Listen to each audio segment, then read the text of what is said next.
Greetings and salutations. Welcome to Popcorn. This is the Rewind. This is where I take a look back at what I've recently watched. Just go over my letterbox listings and just give it a quick recap. It's only the 5 movies watched recently, so without further ado, let's take a look.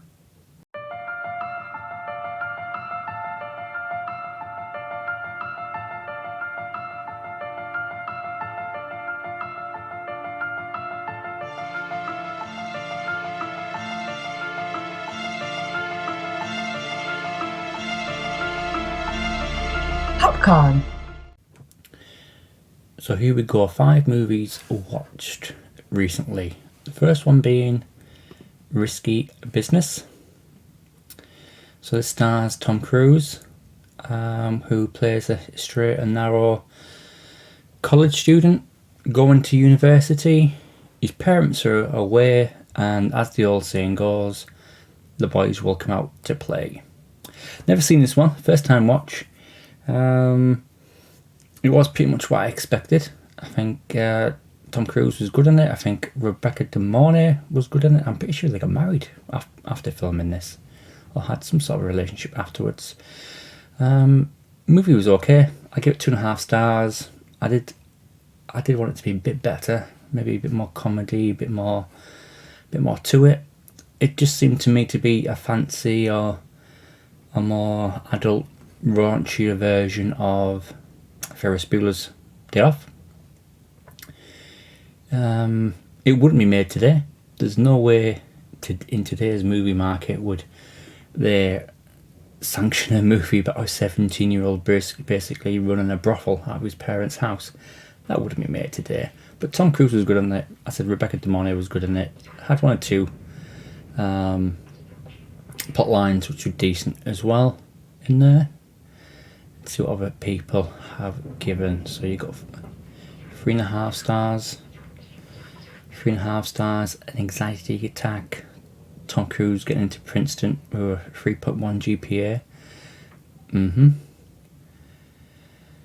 And else on here, Get Off the Babysitter.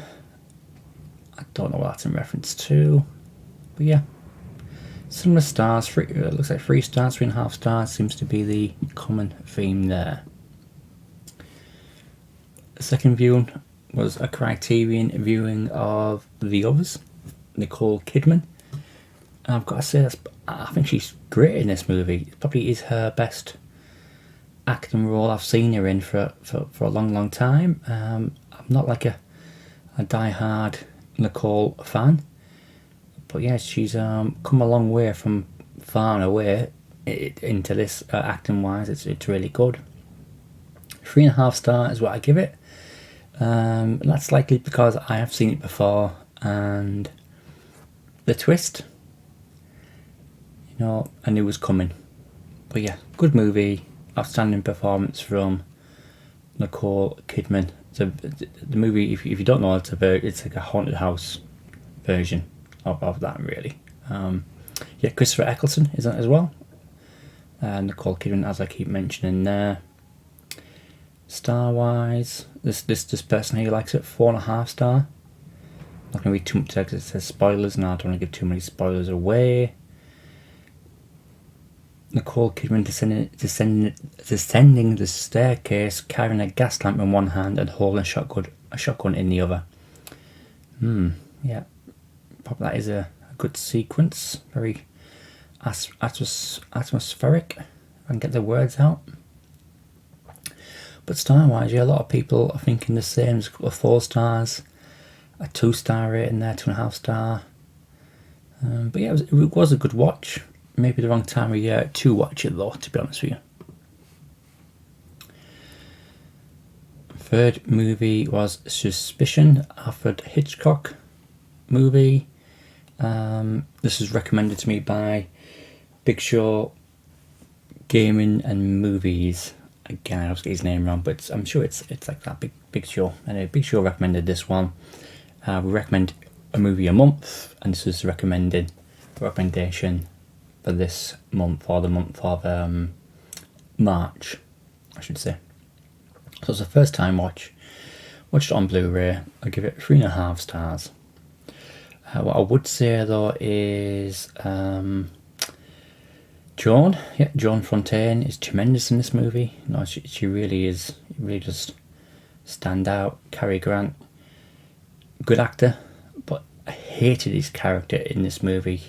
If you only just talk to your wife, then the suspicion wouldn't necessarily happen. Then again, you wouldn't get a film. But yeah, it's a good movie. Basically, whirlwind romance. They fall in love, gets married, and it turns out he's got a gambling debt. He hasn't got a job, blah blah blah, and she really believes that he's going to kill her.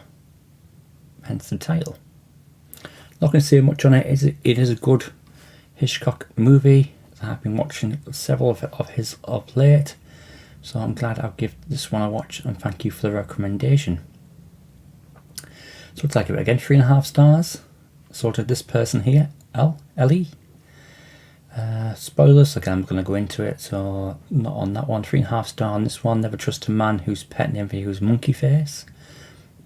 Fair enough. It's a mid-tier Hitchcock.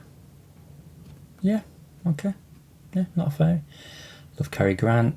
Cary Grant, Monkey Face is the worst nickname for your wife. I think my wife would beg to differ. I'm sure I give her much worse nicknames than that. But yeah, like I said, it was a good film. There's a great sequence in it towards the end with a glass of milk. I've recently been told how Hitchcock did that, because this is black and white, how he got the milk to stand out was that there was actually a light bulb in the milk to make it stand out and pop, which adds to the drama of that particular scene. So Hitchcock, definitely a master of cinema. Fourth movie I watched very recently actually was Basketball.